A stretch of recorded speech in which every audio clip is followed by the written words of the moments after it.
See, she's not here now to stop me from being crazy. All right, we're good.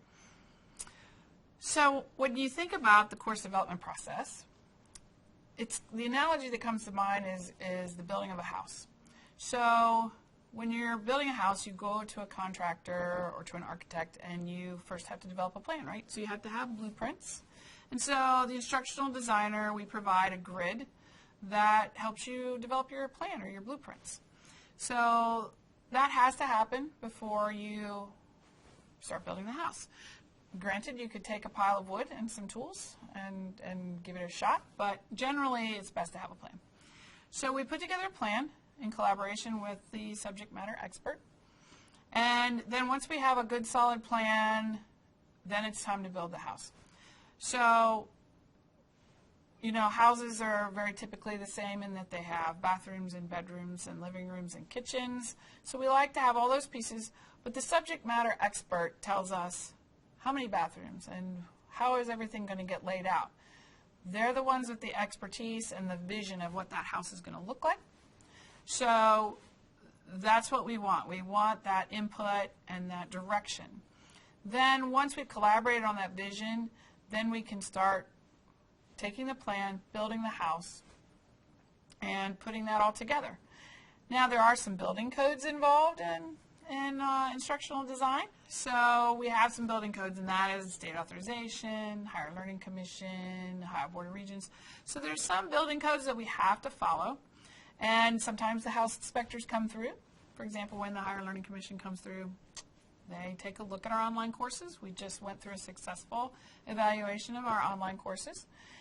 So that happens from time to time, and we have to keep those things in mind, and that's what we're here for, to keep those things in mind so that the subject matter expert can focus on the design of the house, how they want it to look, the color paint, the furniture layout. They can concentrate on that so that when we're ready for the grand opening and the students come in, everything's in place, everything looks great, building's been inspected and approved, and we can have a successful course experience. That's good. I think actually cutting between both of you might be like a really nice... Yeah, I'm interested in how that'll come up together. What was the other thing you wanted? The other thing I wanted to do is, so the snippets from the faculty basically fall into these individual categories. Physical course design, student-to-student interaction, student-to-instructor interaction, student-to-content, and assessment. The piece we don't have is someone explaining, okay, what is student-to-student interaction? Why is it important for your course? Now, here's all your colleagues telling you how they do it. All right, so tell me the first one. The first one is physical course design. What do you mean by physical course design? Physical course design is the course layout. The most important or the most difficult piece of your course should be your content, not how to find your content. Okay. All right. So we design based on Quality Matters. Quality Matters is a rubric of design that's based on research. So one aspect of Quality Matters talks about the design or layout of the course in general. It's important that students can find the pieces of the course they need to find. It's important that that layout is consistent. That affects retention, that affects their experience, and it makes it more efficient for them to work through your course. So there's research and best practices of how to do that, and so we try to follow those, and we keep track of those and the latest updates on that, and then we work with the subject matter expert to come up with a plan and a roadmap through the course that will suit the students and their ability to find what they need and make a successful journey through your course. The next one is the student-to-student interaction. We have a lot of clips on folks talking about how they do that student-to-student interaction. So what we need is what is it? When we say student-to-student interaction, what do we mean? And then why is it important? If we don't start off in Module 0 with that getting to know each other piece, then when they get to Module 3, they're not going to be comfortable asking the question when they get lost. Right, okay. All right, so Quality Matters, the design rubric that we follow, looks at interactions. There's 3 types of interactions that we look at. We look at student-to-student interaction. Why is that important? Research has shown that when students feel part of a community and feel like they have buddies in the class that they can ask questions to or work with, that they're going to have a more successful outcome in that class, as well as you're going to maintain their retention and they won't drop out of the class. So there's lots of ways to build student-student interaction, and we've got some great examples. And it's just about the students working with other students. That's student-and-student interaction. And there's many ways to do that. Excellent. The next one is student to instructor. Again, we have lots of folks talking about how they put themselves in their course, either with their lectures or with their communication throughout. When we say student to instructor interaction, what do we mean? We mean feedback, we mean emails, we mean presence, we mean expertise. Okay. So another interaction that Quality Matters looks at in their design process is the student interacting with the instructor. Now in the face-to-face class, that seems very obvious, but in online, it's not so obvious. So there has to be constant, ongoing student-instructor interaction that can be done in many, many ways, through email, through discussion board interaction, through the instructor being present and the student gets to know that instructor, and it may be asynchronous. We have lots of examples where they're not talking directly at one time, but that asynchronous back and forth interaction throughout the course, through feedback, through conversation that's asynchronous, that's what we mean. And that's what keeps the student engaged and then feel comfortable in asking the instructor questions and feeling like there was an instructor behind the screen in their course. Excellent. The next one is the student to content. Basically, why is the active learning important for online courses? How can we go to publish your courses? Okay. So the third interaction that Quality Matters looks like in its design rubric is the student with the content. Now the obvious answer for that is they read the book. All right, that is interacting with the content passively. It's a one-way interaction.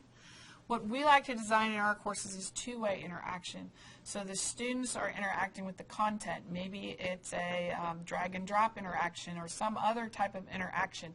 Maybe they are taking an assessment and then working with those results and reflecting on that. So it's the student actively interacting with the content rather than just passively getting content either from a video or from a book.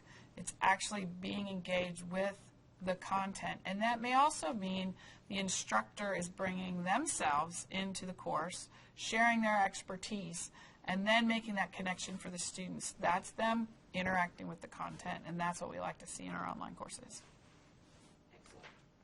Excellent. The last one is the assessment piece.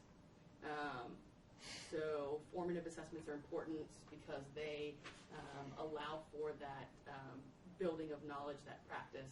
Summative assessments are important because they not only measure what your students have or have not learned, they measure how well your course is working. Does that make sense? Mm-hmm. And that's just the first part of that. So when we talk about assessment, a lot of times the first thing you think of is a quiz or a test. So we can use big words like formative and summative assessment, but basically we need them to be able to practice, and then we need to be able to measure their performance. So there's two types of things we like to do. Think of it like this. So we don't show a video of riding a bicycle, and we don't read about riding a bicycle, and then we put a bicycle out in the middle of the street and say, all right, jump on and ride. Can't do that. So what do? We give them information about bicycles, bicycle safety. Then we let them practice with training wheels. And they go a short way and they go a little bit longer way.